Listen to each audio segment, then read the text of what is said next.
जय शिवराय मित्रांनो. MHB मराठी न्यूजमध्ये तुम्हा सर्वांचे मनापासून स्वागत. शेती जगतातील आणि महाराष्ट्रातील प्रत्येक महत्त्वाची बातमी सर्वात आधी आणि अगदी मोफत पाहण्यासाठी आत्ताच खाली दिलेल्या लाल बटनवर क्लिक करून आपल्या चॅनलला सबस्क्राईब करा आणि ती घंटी नक्की दाबा, जेणेकरून आमचा कोणताही व्हिडिओ तुमच्याकडून मिस होणार नाही. 2. मुख्य बातमी.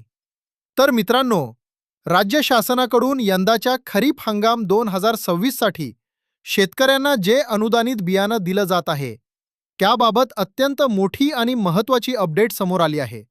या योजनेअंतर्गत महाडीबीटी पोर्टलवर ज्या शेतकऱ्यांची लॉटरी लागली आहे, त्यांची पहिली निवड यादी जाहीर झाली आहे.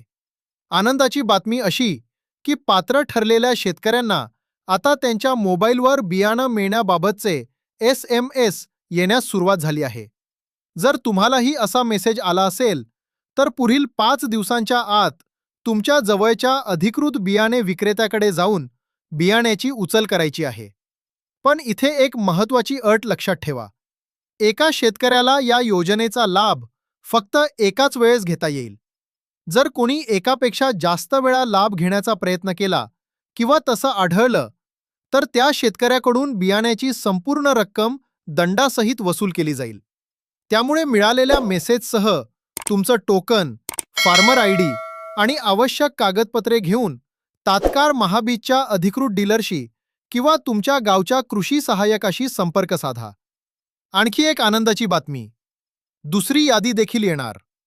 होय मित्रांनो, पहिल्या यादीतील काही शेतकरी जर अपात्र ठरले किंवा त्यांनी 5 दिवसात बियाणं घेतलं नाही, तर जी शिल्लक बियाणी राहतील त्यासाठी वेटिंग लिस्ट, दुसरी प्रतीक्षा यादी प्रसिद्ध केली जाईल.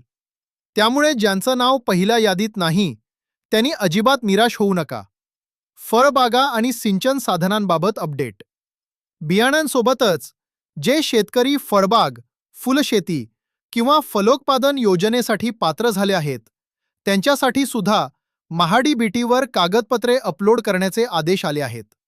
तसेच सिंचन सुविधा, ठिबक, तुषार सिंचन यासाठी पात्र झालेल्या शेतकऱ्यांना पुढील 10 दिवसात आपली कागदपत्रे ऑनलाईन अपलोड करायची आहेत. तर मित्रांनो, ही होती आजची अत्यंत महत्त्वाची बातमी. तुम्हाला बियाण्यांचा मेसेज आला की नाही, हे आम्हाला खाली कमेंट करून नक्की सांगा. माहिती आवडली असेल तर व्हिडिओला नक्की लाईक करा आणि तुमच्या सर्व शेतकरी बांधवांना WhatsAppवर शेअर करा. अशाच ताज्या आणि खात्रीशीर बातम्यांसाठी तुमच्या हक्काच्या MHB मराठी न्यूजला नक्की सबस्क्राईब करा. पुन्हा भेटूया अशाच एका नवीन माहितीसह. तोपर्यंत धन्यवाद. जय हिंद, जय महाराष्ट्र, जय शिवराय.